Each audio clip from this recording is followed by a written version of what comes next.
आप सभी लोगों का मैं अयोध्या से श्री योगी प्रमोद जी महाराज स्वागत करता हूँ और आप सभी लोगों को मैं सादर प्रणाम करता हूँ।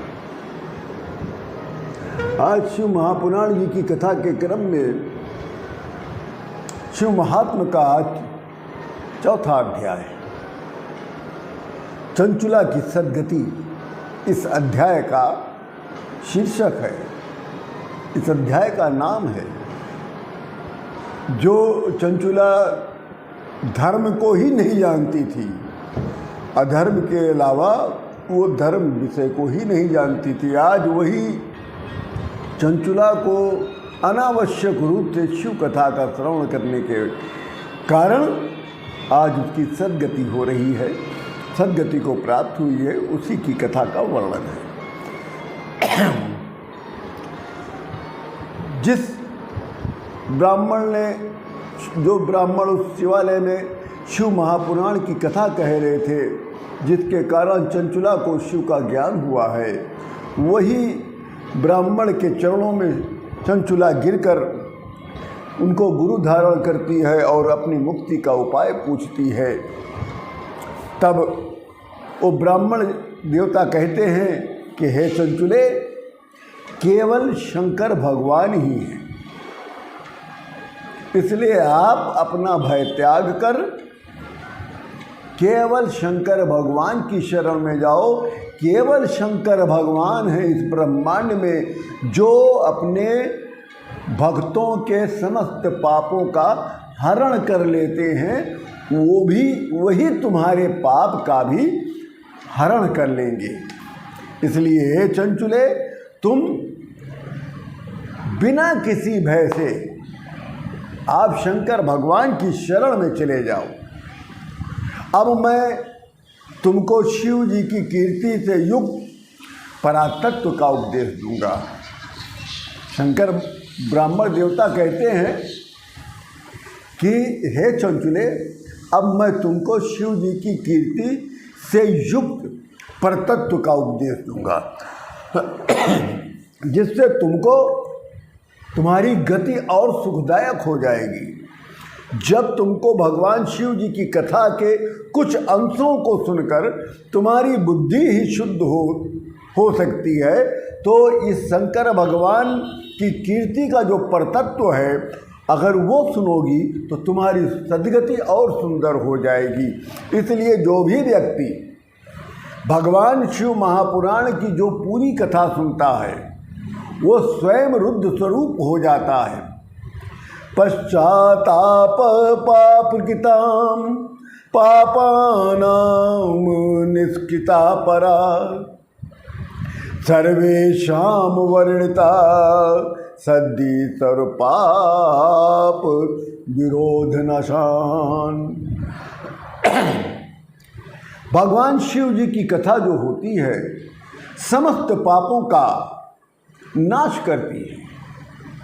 नीच व्यक्ति, भगवान शिव की कथा नीच व्यक्ति को भी सज्जन पुरुष बना देती है। भगवान शिव जी की कथा अमंगल को भी मंगल कर देती है।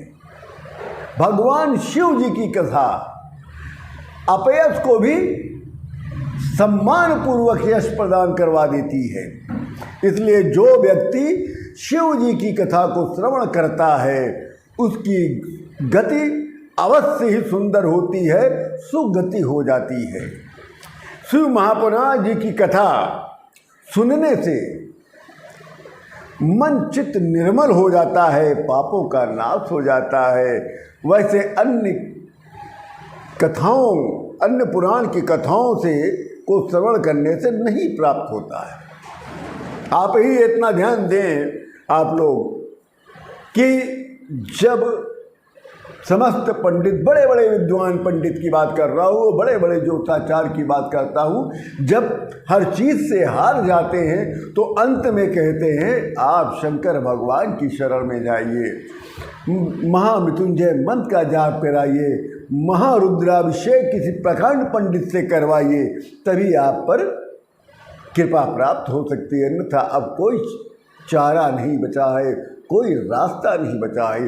इसलिए शंकर भगवान की कथा को सुनने से समस्त पापों का नाश होता है। और ये भी मैं बता दूं कि यदि आप कोई कामना लेकर शिव महापुराण की कथा को सुनते हैं तो वो कामना जो असंभव होगी वो भी संभव हो जाती है। ऐसी धारणा रखकर भगवान शिव की कथा को श्रवण करना चाहिए। वो ब्राह्मण चंचुला से आगे कहता है कि जो शिव महापुराण जी की कथा को सभी प्रकार के अहलौकिक और पारलौकिक मंगलों को प्रदान करती है, संसार के समस्त बंधनों के रोगों को नाश करती है, हे चंचुले अपने अपने अधिकारों के अनुसार कथा को धारण करना चाहिए। जब तक मनुष्य शिव कथा को धारण नहीं करता है तब तक वो पशु के समान माना जाता है। शिव महापुराण की कथा को सुनना कितना अनिवार्य है, कितना आवश्यक है। जो भी शिव महापुराण की कथा नहीं सुनता, चाहे जिसकी कथा सुन लो महाराज, तब तक आप पशु ही कहलाओगे।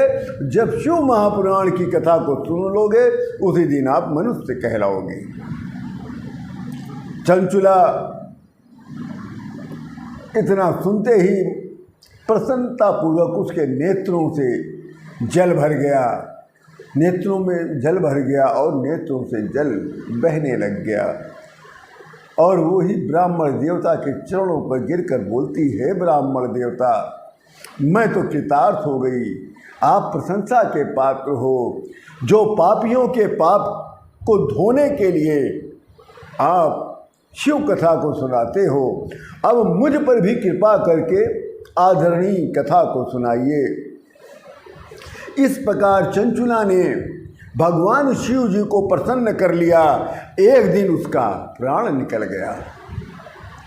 उसी शिव महापुराण को सुनते सुनते और शिव शंकर भगवान को प्रसन्न करते हुए ही चंचुला का प्राण उसी शिवालय में निकल गया।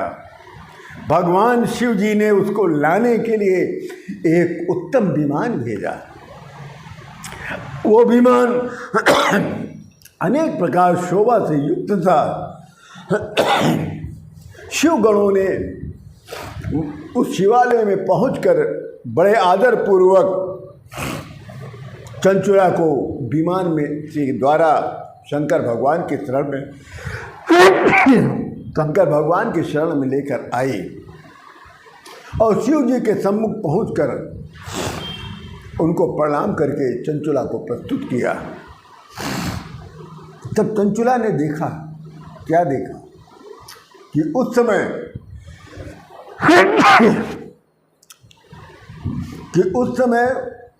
उसका स्वयं जो स्वरूप था देवी जैसा हो गया। उसके प्रत्येक अंगों से दिव्य छटा चमक रही थी। वो दिव्य आभूषणों से युक्त थी, दिव्य आभूषणों से भूषित थी। मस्तक पर चंदार धारण करने वाली गौरी के स्वरूप में वो परिणित हो गई। वहाँ पर उसने 3 नेत्रों वाले सदाशिव को देखा। ब्रह्मा विष्णु तथा समस्त देवगण भगवान की सेवा कर रहे थे। इस प्रकार दृश्यों को देखकर चंचुला प्रसन्न हो गई और भगवान के चरणों में गिर के बारंबार प्रणाम करने लग गई। प्रसन्नता पूर्वक उसके नेत्र छलछला गए। फिर माँ पार्वती ने उसको उठाकर अपने बगल बिठा लिया और अपनी सखी बना लिया। ये कथा आज चंचुला की सदगति की कथा यहीं पर पूर्ण होती है। तो आप समझ लीजिए, सोच लीजिए कि शिव कथा सुनना कितना अनिवार्य होता है, कितना आवश्यक होता है। मैं केवल YouTube के लिए ही नहीं बना रहा हूँ, मेरा नित्य का काम है शिव कथा को पढ़ना, शिव कथा को लिखना और शिव कथा कहना। यही मेरा काम है, मेरा और कोई काम नहीं। इसी के साथ मैं आप सभी लोगों को राम राम करता हूँ।